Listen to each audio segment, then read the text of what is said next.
El título de la charla es ¿qué evaluamos, cómo evaluamos y para qué evaluamos? Primero, ¿qué es la prueba pastoril? Creo que todos ya saben, los que están acá, y el que no, es una prueba de producción en donde toros provenientes de distintas regiones y cabañas se someten a una recría pastoril, ¿sí?, en un mismo entorno, y son evaluados por 7 meses aproximadamente, más o menos 7 meses. ¿Qué se evalúa durante esos 7 meses?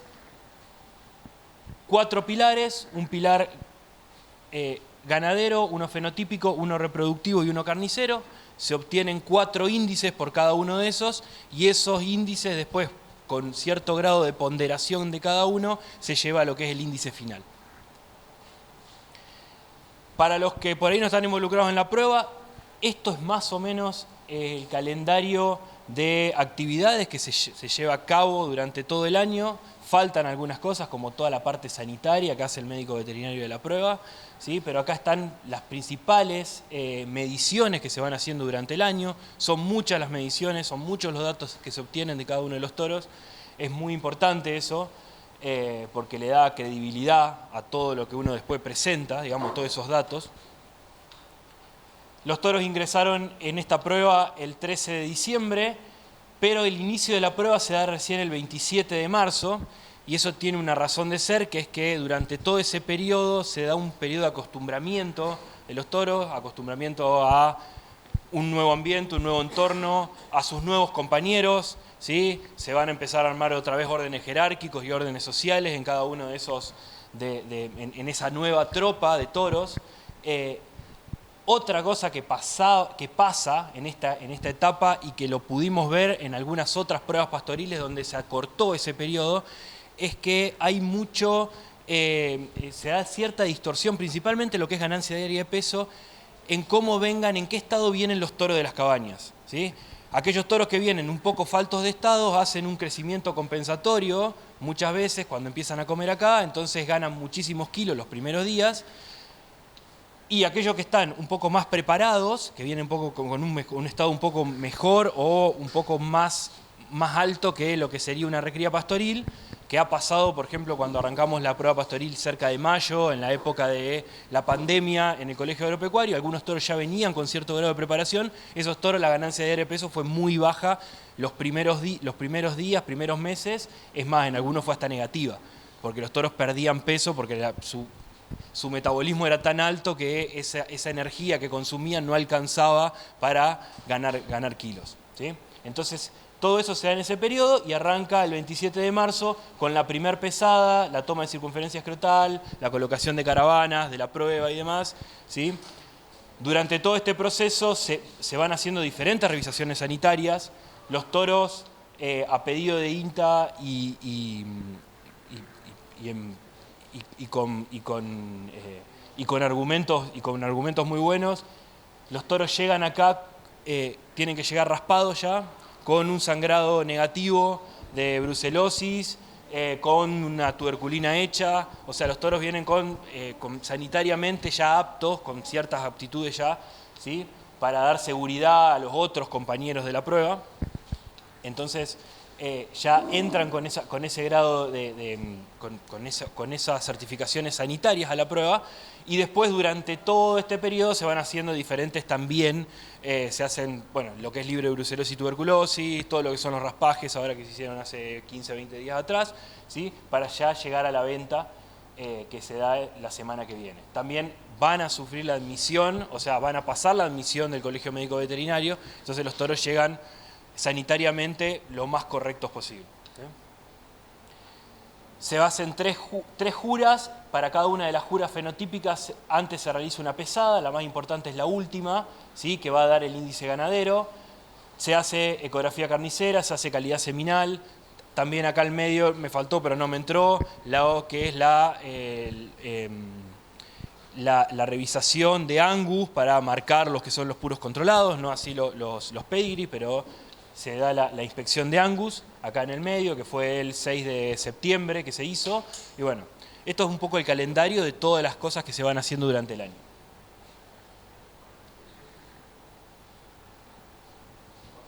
Sí, pasame una. Ahí está. Bueno, ¿cómo se calculan los diferentes índices? voy a arrancar con el índice ganadero. El índice ganadero, de una forma bastante sencilla para explicar, estos son los 4 mejores índices ganaderos de este año de la prueba. Estos son datos reales de la prueba de este año, ¿sí? Se toma el peso inicial, o sea, el peso al 27 de marzo, el peso final, que fue el que se tomó la semana pasada. Esa diferencia se divide por los días, digamos, entre cada una de las pesadas, y nos va a dar la ganancia diaria de peso. Se promedian todas las ganancias diarias de peso de todos los toros, y después, dividiendo la ganancia diaria de peso de cada toro, dividido el promedio, nos va a dar el índice. Para interpretar el índice, nosotros tenemos que decir, por ejemplo, que este toro es un 39%, tiene una ganancia diaria de peso 39% más alta que el promedio de los toros de la prueba, digamos, ¿sí? Si hubiese un toro que el índice es 1, quiere decir que ese toro está sobre el promedio. Aquellos que tengan debajo de 1, o sea que 0,95, por ejemplo, son toros que están debajo del promedio. Así es como se calcula el índice ganadero, ¿sí? Y de esta forma se ordenan según índice ganadero y nos dan los mejores toros de índice ganadero, que son los mejores toros de ganancia diaria de peso. Este año estos son los toros que andan en 1,5 kilos y 1,4 kg, digamos los 3 primeros toros. Pero bueno, así se calcula, y ahora voy a mostrar algunos datos, si pasa, capaz me convenga irme del otro lado. Bueno, esta es la evolución del peso. A ese no tuve nada que ver yo, ¿eh? Se apagó. Creo que sí, pero hubo un bajón de electricidad, ¿no? Bueno, ahí lo que estaba mostrando y voy adelantando es la evolución del peso de los toros y la ganancia diaria de peso. Si ustedes van a ver la evolución de los toros fueron ganando peso siempre, pero la ganancia, el peso fue aumentando, la ganancia diaria de peso va disminuyendo. A medida que los toros van creciendo en edad y en tamaño y en peso y se van arrimando a su peso adulto, es normal que la ganancia diaria de peso vaya disminuyendo. O sea, siempre un animal, mientras más chico es, más eficiente es en lo que es conversión, por una cuestión de energía de mantenimiento y metabolismo, ¿sí? Y a medida que va llegando cada vez más grande, esa eficiencia va cayendo un poquito. Eso es lo normal y lo esperable en una recría normal. Y habla bien de la recría, quiere decir que los toros ganaron muy bien cuando tenían que ganar, digamos, y no hicieron un efecto compensatorio después, que nos ha pasado en algunas otras pruebas pastoriles, que cuando las ganancias diarias de peso eran muy bajas al principio, se tuvo que suplementar, entonces se terminaba con ganancias diarias de peso más alta, lo último, con algunos efectos adversos en otros índices que yo ahora voy a mostrar. Ahí está. Esta es la ganancia diaria de peso de los últimos 5 años. Bueno, 2020 con 1,1 kg, después cayó bastante la ganancia diaria de peso. Estos 2 años fueron años que se tuvo que suplementar se tuvo que suplementar a lo último para llegar a estas ganancias porque veníamos bastante complicados por tema clima y varios factores. Se tuvo que suplementar, ¿sí? Para llegar a esto y bueno, y este año volver otra vez a las ganancias que venían llevando al principio, la verdad que es importante. Y con esa distribución de ganancia de peso bastante pareja, quiere decir que los toros fueron muy parejos, eso habla muy bien de la alimentación que fueron recibiendo los toros este año, ¿no? Aunque se puede mejorar, mira, todavía te faltan 20 gramos. Pero bueno, habla bastante bien. El índice fenotípico está dado por las 3 juras. Cada una de las juras otorga puntos a cada uno de los grupos, ¿sí? Por eso se divide en 4 grupos, o en 3 como hubo hoy, que no hubo un cuarto, ¿sí? Estos son los puntos que se otorgan. La tercer jura en orden de puntos es la más importante, ¿sí? Y tiene cierta lógica, el toro ya está más terminado, digamos, entonces es más importante la última jura que la primera, ¿sí? Pasa muchas veces que hay toros que están en los primeros grupos en la primera y después van descendiendo a lo mejor, o toros que están un poco más abajo y en la última jura están en grupos más altos, ¿sí? Va habiendo un cambio, entonces la más importante es la tercer jura, también entendiendo que esto también tiene una razón comercial, ¿sí? Entonces hay que ordenarlos también y el orden fenotípico es importante. Para calcular el índice de la misma forma que se calculaba el índice ganadero, se suman los puntos que obtuvo en cada una de las juras cada toro, de esa forma se hace un promedio y en base a ese promedio, ¿sí? Se obtiene un índice. Yo acá tomé 3 toros del año pasado, les puse ABC porque no tenía mucho sentido, porque como todavía no tenía los datos de esta, hoy recién cuando pase los datos a la planilla o dentro de un rato, vamos a saber cuál es el mejor toro con índice fenotípico cuando cargue en qué grupo estuvo y le otorgue los puntos que merece cada uno de esos grupos. El índice reproductivo está dado por 2 características, la circunferencia escrotal y la calidad seminal. Hoy en día la calidad seminal nosotros la dividimos en toro apto y no apto, ¿sí? El toro no apto se elimina de la prueba, que este año no hubo ninguno, ¿sí? Y el toro apto tiene que lograr estas características. 300 millones de espermatozoides por mililitro, mayor a 50% de espermatozoides vivos y menos del 30% de espermatozoides anormales. Lo cual es una calidad muy buena de semen. Esto lo hace Juan Martín Narváez del Centro Cava, que viene todos los años a hacerlo, ¿sí? Y estos son los parámetros que él puso para determinar, o que se pusieron en su momento con la gente de la prueba, para determinar que un toro realmente es apto. Y luego la circunferencia escrotal. Para calcular el índice se toma la circunferencia escrotal, de la misma forma se hace un promedio y se obtiene el índice de circunferencia escrotal, y después acá en apto, si el toro es apto se le pone 1, ¿sí? Acá es donde se puede seguir trabajando, ¿sí? En ese 1, es ver a ver si hay toros que tienen mejor calidad seminal que otros, y bueno, es algo que es uno de los desafíos que tenemos por delante para ver a ver si se puede mejorar ahí y poder ver si hay toros que, con lógica obviamente, no poner algo así al azar, sino que con argumentos sólidos, con trabajos ya realizados y demás, si hay toros que por tener un poco mejor calidad seminal, con mayor porcentaje de espermatozoides normales o mayores espermatozoides anormales, digamos, pueda ser menos apto, trabajar sobre este 1, digamos, entonces poder dar un cierto rango acá, si es 1,1 o 0,9 a un toro y ver si se puede armar un índice ahí. Pero es uno de los desafíos que tenemos por delante. El promedio del índice sí.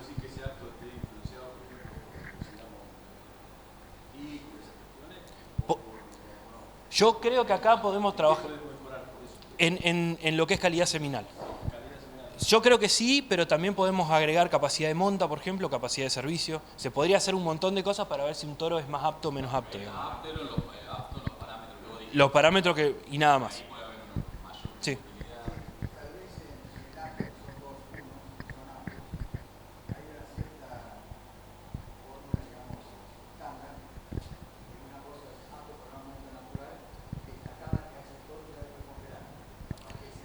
Sí, bueno, Río Quinto usa un parámetro, ¿sí? Que lo hace la gente del Instituto de Reproducción Animal de Córdoba, sí, el IRAC, que toma más de 70% de anormales, más de 70% normales, le otorga un punto, menos de 70%, de 50 a 70, otro puntaje. Entonces, porque hay papers hechos que demuestran que aquellos toros que tienen menos de 70%, o sea que tienen entre 70 y 50, premian menos a servicio natural, por ejemplo. Y está demostrado en un trabajo de Australia. Entonces, toman ese parámetro. Acá directamente se toma un parámetro que el toro tiene que tener más del 70%. Entonces ya es como que ese parámetro ya se supera, pero bueno, hay mucho para trabajar, digamos. Es algo que hay que poner en discusión y que seguramente también a lo mejor agregar capacidad de servicio o capacidad de monta, para no ser capacidad de servicio, hacer algo más sencillo al principio. Se puede trabajar acá, digamos. Ese es uno de los desafíos que tenemos, que lo hemos charlado en las charlas y que, bueno, hay que seguir trabajando. Llegar a un acuerdo, ver si técnicamente es correcto, porque tampoco agregar algo que después vaya a afectar y que no tengamos argumentos después para defenderlo, ¿sí? Tienen que ser argumentos sólidos. Entonces, bueno, acá es donde podemos trabajar. Pero bueno, hoy en día de esta forma se calcula el índice reproductivo.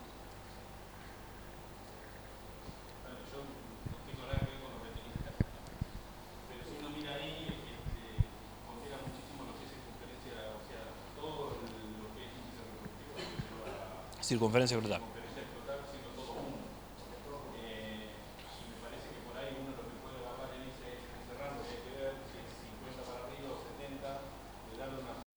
Distinta, que esté por encima de 90, de 80 a 90, de 70 a 80, no sé, pero es algo que hay que sentarse y mirar otros grupos de trabajo dentro de la asociación y ver cómo se puede mejorar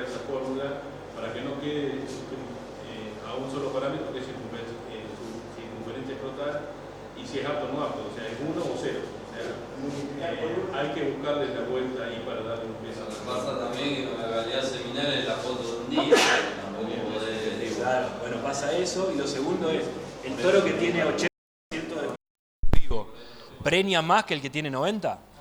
Bueno, claro, o sea, ahí tenés, claro, justamente. Sí, el IAC se toma con ese 50 y 70 y ahí, porque ellos se basan en ese proyecto, pero por ejemplo, espermatozoides vivo no, tampoco podés hacerlo por concentración, porque la concentración más que nada es una foto del día.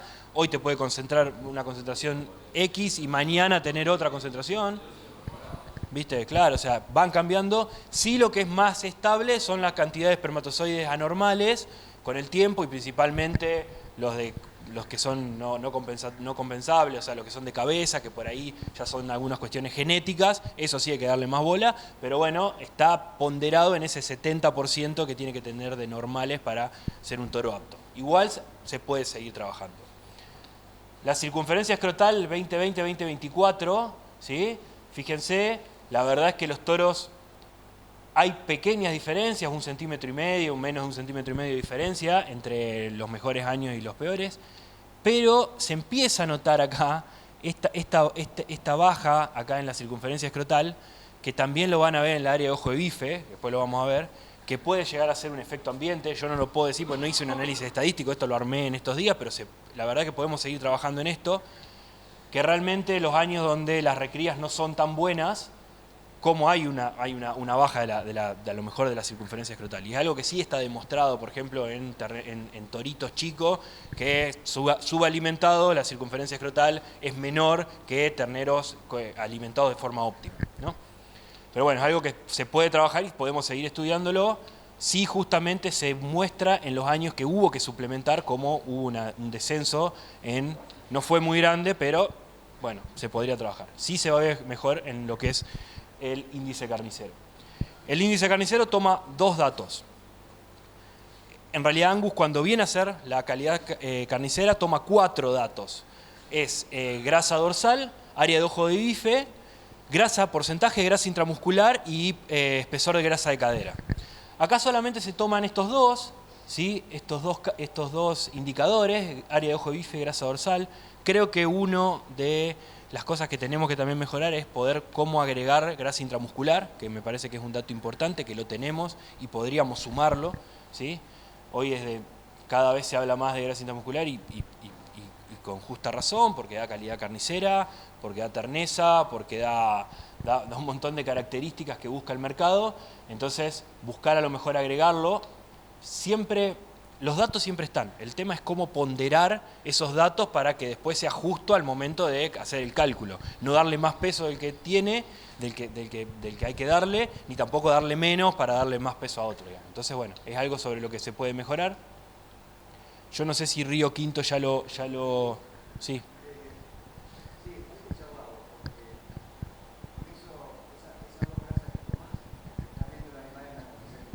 Sí.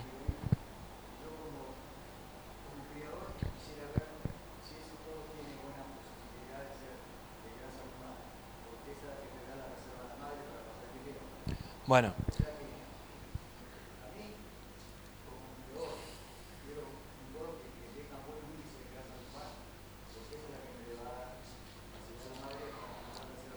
Eso está ponderado en la fórmula que justamente Ramiro y Germán pudieron lograr después de varios años, creo que de trabajo. Les llevó mucho tiempo y es hasta bastante difícil de poder entenderla, pero más o menos yo la voy a explicar y si no la explica Ramiro después. Eso lo pondera. Lo que acá se hace, se premia a los toros que están entre 5 y 8 milímetros de espesor de grasa dorsal. ¿Sí? Y se castiga a aquellos que tienen más grasa dorsal, porque ya es un poco exceso, y a aquellos que tienen menos de grasa dorsal. Y acá está el ejemplo.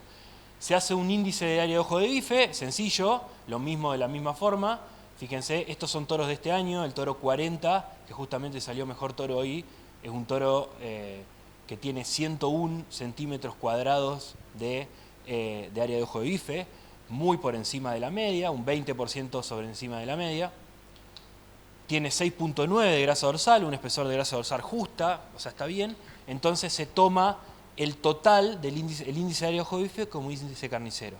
Ahora, por ejemplo, este toro que es el 34, tomó un toro cualquiera, hay varios toros que están un poquito sobre encima, no hay toros excedidos y tampoco hay toros muy por debajo, la verdad que este año la grasa dorsal está muy bien.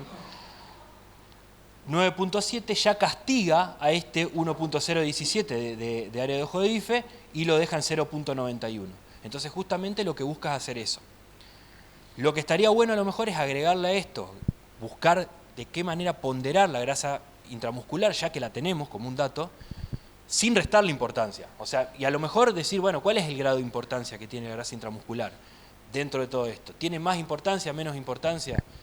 Bueno, eso será algo que habrá que discutir o habrá que preguntar a técnicos o tendremos que sentarnos y discutirlo.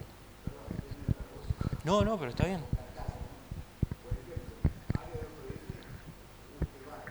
El de 100, el de 80. Y no sé si es mejor.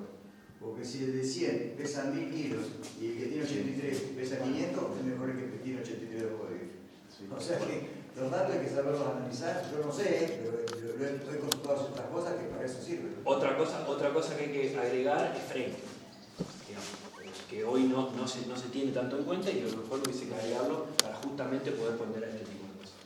¿Sí? Porque los toros entran en una misma edad, entonces es cierto, y es otro de los desafíos, es poder agregar frame a lo mejor, para poder justamente ponderar eso, más que por ahí el peso a lo mejor lo puedes tener liviano, pero ser un toro así, o sea, ser un toro muy grande, pero ganó poco peso por otra razón.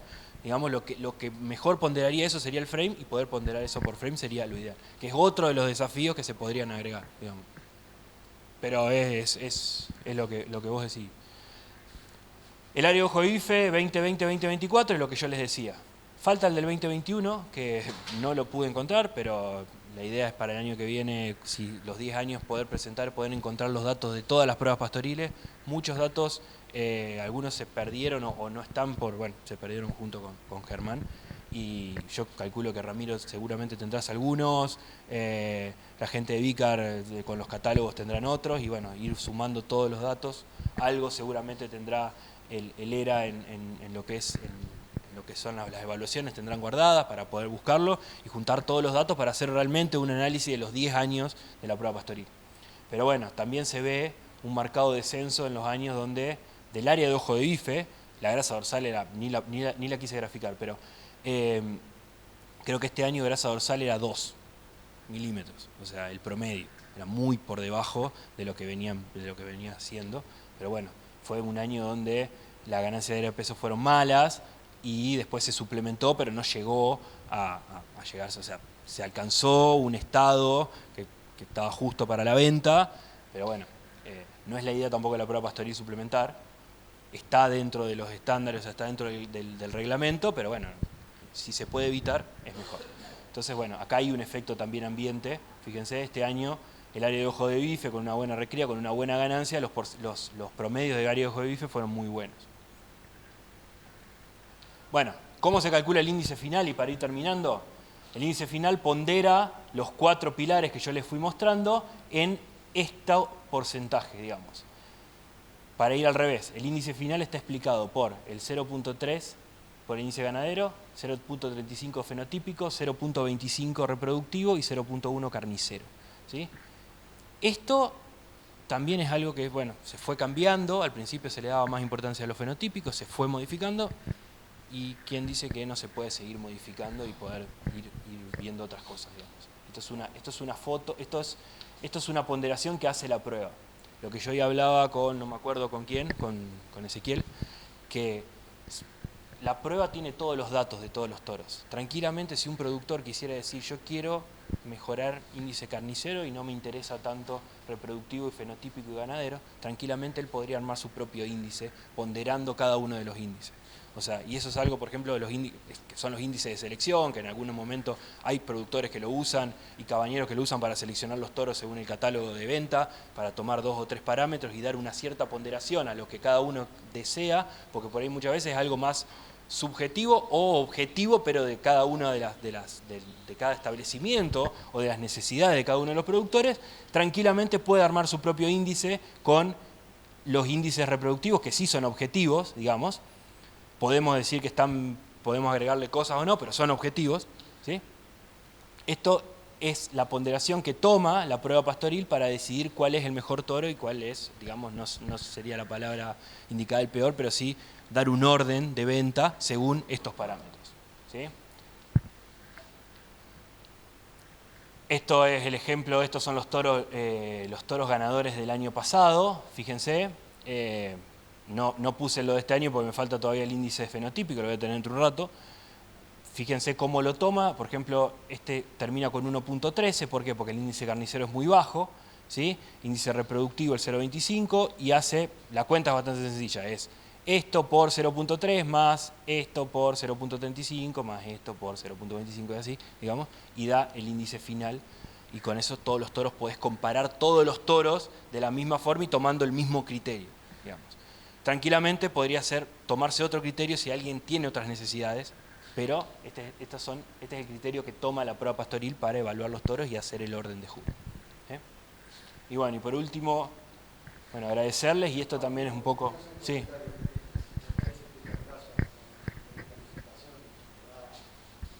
Fácil de comprender, tanto lo que hoy agregamos para poner, me gustaría, digo yo, opinión personal, trabajo en centro genético, es poder agregar, yo sé que es difícil por ser puro controlado, pero poder agregar, estamos viendo el dato de cada toro, el análisis de cada toro, pero tenemos herramientas para predecir qué va a transmitir esos toros a los terneros en el futuro, que es la genómica. ¿Sí? Yo creo que no se está haciendo Angus genómica en puro controlado, sí se está haciendo en el Pedri, pero estaría bueno en el futuro, seguramente Angus, la Asociación Angus lo va a implementar, de poder ponerle a cada toro una evaluación genómica y con eso tener un rasgo productivo de lo que va a transmitir de carcasa o distintos rasgos de índice. Se hizo en 2 pruebas, hubo 2 pruebas que se hizo genómica, se agregó la genómica y estaban en los catálogos de venta. No se tomó como un índice porque era muy nuevo y todavía tenían que ver. Después, el año pasado fue un año muy complicado para la prueba por todo lo que pasó, digamos, hacerse cargo de la pérdida de Germán y todo lo que eso conllevó y poder, fue un año muy complicado en lo que era en lo climático. Sí, estaba todo. Que sería también ver qué ponderación y todos los datos que te tira eso. El año pasado se decidió también no hacer porque venía muy complicado el año, se arrancó tarde, bueno, se intentó. Es algo que hay que agregarlo, se hacía, está buenísimo como agregarlo como dato y después ver de qué manera poder a lo mejor empezar a ponderarlo, que eso es, ahí sí, eso. Sí, yo eso se lo dejo a los técnicos de Angus, me parece, porque sí, no, es complicado, pero... Hay índices Sí, sí. de carniceros, de creadores, de piloteros, hay un montón de índices que se sacan también de la genómica. Justamente, y también dar un dato más al comprador de toros que quiere venir a comprar y que empiece a entender todo lo que se hace en la prueba pastoril, todo lo que se mide, digamos, porque hay gente que por ahí no lo sabe, acá se mide mucho, son datos muy objetivos, o sea, y después puede utilizar esos datos para su propio establecimiento y decir, mira, yo quiero seleccionar los toros por este índice. O van a Ezequiel y dicen, mira, yo necesito un toro que me mejore, no sé, grasa intramuscular, porque, no sé, quiero mejorar grasa intramuscular porque me lo pagan. Bueno, perfecto, tenés este toro que tiene estos índices de grasa intramuscular, lo podés mejorar.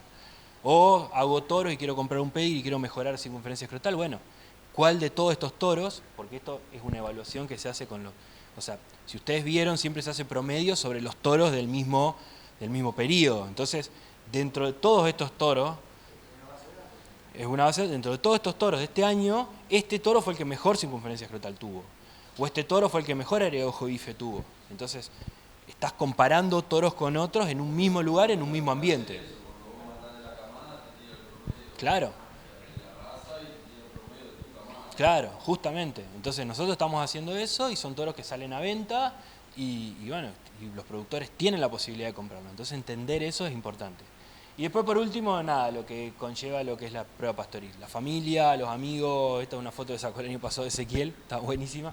Y nada, poder disfrutar de esto, poder comer un asado, poder encontrarse con gente que por ahí no ves siempre, eso está bueno. Y eso es algo que también hay que defenderlo y es importante dentro de la prueba. Esa mística se mantiene y hay que mantenerla. Así que bueno, muchas gracias.